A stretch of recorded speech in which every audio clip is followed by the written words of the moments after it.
বাড়াইয়ে দেয়। আর না শুকুর গুজারি বান্দার নিয়ামত আল্লাহ নষ্ট করে দেয়। আর নফস না বিমোল, নফস হলো তাওয়াক্কুলের ফয়েজ। তাওয়াক্কুল তাওয়াক্কুল মানে সর্ব অবস্থায় সে আল্লাহর উপর নির্ভরশীল। সর্ব অবস্থায়, যে কোনো অবস্থায় সে আল্লাহর উপর নির্ভরশীল।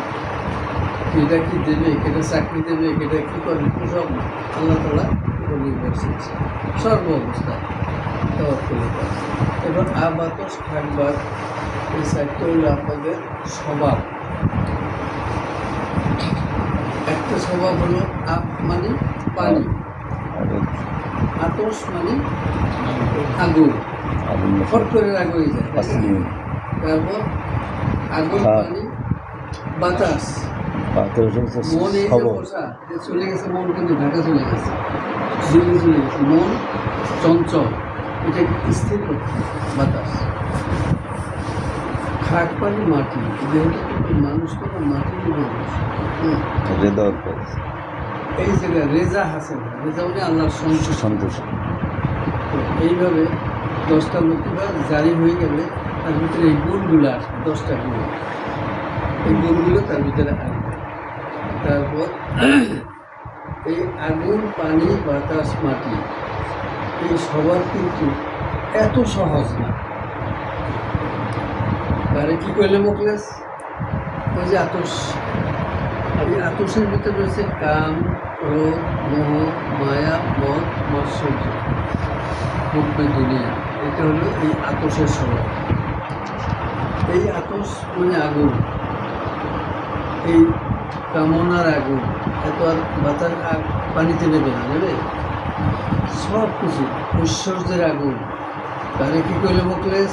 আমি অমুক বংশের ছেলে, কই না আমরা? আতস। এই আতস মানুষকে ধ্বংস করে দেয় খুব অল্টুলিত। আতস মানুষকে ধ্বংস করে। রাগের চলে মানুষ মানুষকে খুন করে না, পরে উন্নত হলে লাভ আছে না? এই আতস, আতস মানে আগুনের সময়। এইটাকে করতে হইবে শান্তিদায়ক। যাই হোক, এই আবাতস থাকবা। আপনারা ওই এক সাধনা করতেছে, আসমান থেকে একটা ইঁদুরের বাচ্চা পড়ছে, তাই না? পড়ছে, বাচ্চারা পড়ছে, ওই বাচ্চাদের পাইলে বলে যেহেতু সাধনার ধন, পাইলে বসে এখন বেশি মেয়ে ইঁদুর, কারণ তো সে যে রয়েছে না, তার বিয়ে দিতে হবে। এখন চিন্তা করছে তো আধ্যাত্মিক শক্তি অনেক উন্নতি লাভ করছে, এর বিয়ে দেবো কোথায়? সূর্যরে বললো, সূর্য এবং মেয়েটার বিয়ে করে। দেখেন, আমার সেই তো শক্তিশালী জিনিস আছে, সেটা কি? সূর্য আমার মধ্যে এত শক্তি দিতেও মেঘে ঢেকে দেয়। মেঘের কাছে কাছে তুই আমার বিয়ে কর, এটা তো গল্প। আর মেঘ বলতেছে, দেখেন ওই যে হিমালয় পর্বত, পর্বতের ধাক্কায় আমি পানি নিয়ে জড়িয়ে ফেলি। মেঘ হিমালয়ের ধাক্কা লেগে বৃষ্টি হয়ে যায় না? সুতরাং আমার সাথে শক্তিশালী পাহাড়, হিমালয় পাহাড়, পাহাড়ের কাছে কাছে আমার মেয়েটার বিয়ে করে। দেখেন আমার সাথে শক্তিশালী জিনিস আছে, সেটা কি? এই আমার যে পাহাড় পূজা করতে করতে এসেই কি পূজা করতে করতে গত বানাইছে না, আমার কলজা বছর ঘুরে করছে, আমার সাথে শক্তিশালী ওই জন্য। তোর হ্যাঁ, যেমন শ্যামন্তর লাগে হেমন্ত না মেললে হবে না। ওই ইঁদুর শেষ পর্যন্ত ওই ইঁদুরের সাথে বিয়ে হবে। এই জন্য বলছি যে এই যে আতস থাকবা, চারটে যে কঠিন জিনিস, কেউ কারো দোহাই মানে না। পানি কারো দোহাই মানে, মাটি এই আগুন আগুন ওর দোহাই মানে, জ্বালাই ঘুরে শেষ করি না, কেউ মানে না। এই দিয়ে আমার দেহটা তৈরি। তো আগুন, পানি, বাতাস, বাতাস কারো দোহাই মানে, চলছে চলছে। তারপর মাটি, মাটি মাটির উপরে থাকবে কার্ডও কারো দোহাই মানে না। এরপর কি হলো, এইটার নাম হলো নক্স। আগুন, পানি, বাতাস, মাটি ইকুয়াল টু নক্স। এই পাঁচটা শক্তি হলো নফসের কাছে। এই নফস শুদ্ধ হওয়া কত সোজা না, যত সোজা মনে করছো নামাজ কালাম বললে নফস সোজা হইবে না, কিচ্ছু হয় না। ইল্লাহ মানাতা আল্লাহ কলবেন সালিম, সেদিন কেউ মুক্তি পাবে না আত্মশুদ্ধি ছাড়া।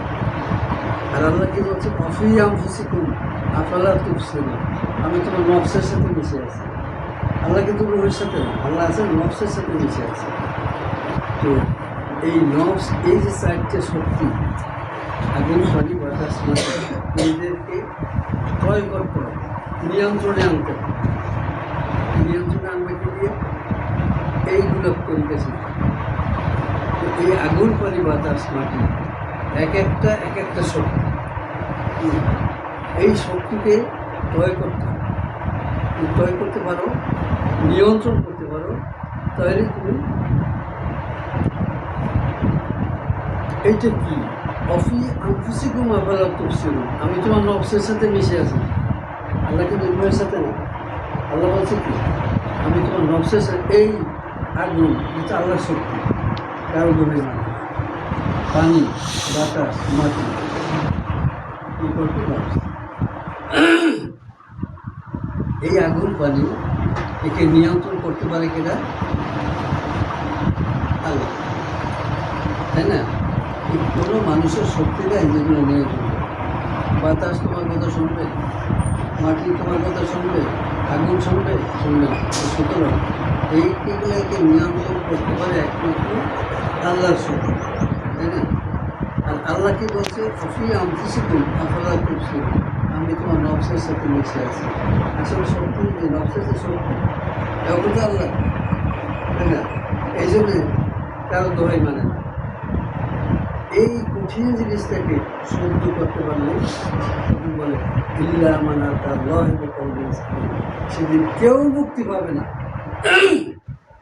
কেউ না, আত্মশুদ্ধি ছাড়া। অর্থাৎ এই নফসকে শুদ্ধ না করা পর্যন্ত, অর্থাৎ এই নফসের এই নফসানিয়াতকে নিয়ন্ত্রণে না আনা পর্যন্ত কেউ মুক্তি পাবে না। যত জিকির করে জিকির করতে করতে ময়দান ফাটাই ফেলায় লাভ নাই, যদি আত্মশুদ্ধি না হয়।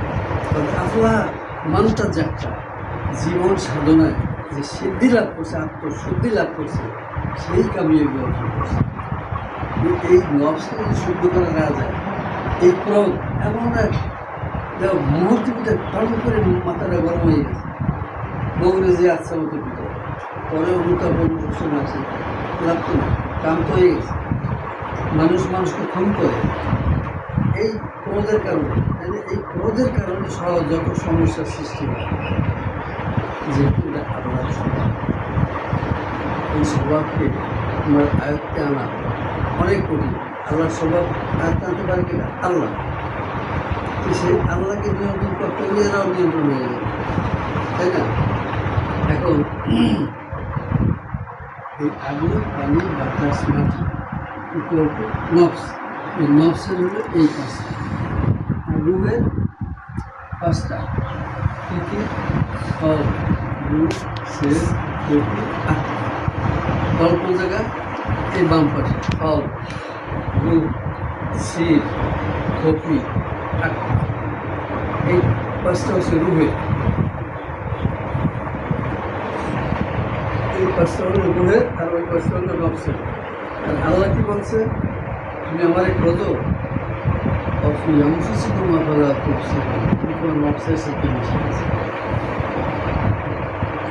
রুহ কি? কুলি রুহি বিনা আমরি রব্বি, রুহ হলো আল্লাহর আদেশ। আমি বললাম ম্যাম মকসুদ আমার জন্য একটা পান নিয়ে আসো, আদেশ করলাম না? যেহেতু ওর সাথে আমি জড়িত, যত সময় তুমি না আইনে দেবা তত সময় কিন্তু আমার আদেশ তোমার ঘরে আছে, তাই না? এটা হলো রূপ।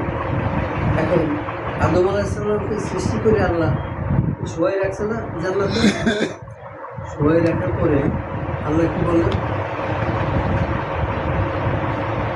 তো আদমের জিবুল আদমের ভিতরে আল্লাহ নিজে রূপ ফুটাই দিল, আদেশ। এই রূপ আদমের ভিতরে দিয়ে আবার বেরোয় আসে, আবার বেরোয় আসে। কি ব্যাপার? মা বুঝি যত অন্ধকার, এই অন্ধকারের ভিতরে আমি থাকতে পারি। তখন আল্লাহ কি করলেন? মুসুফক সাল্লাম করেছে নূর দিয়ে না, নূর নবী, এই নূরে মুহাম্মাদি তার কপালে দিয়ে দিল। দেখি আসে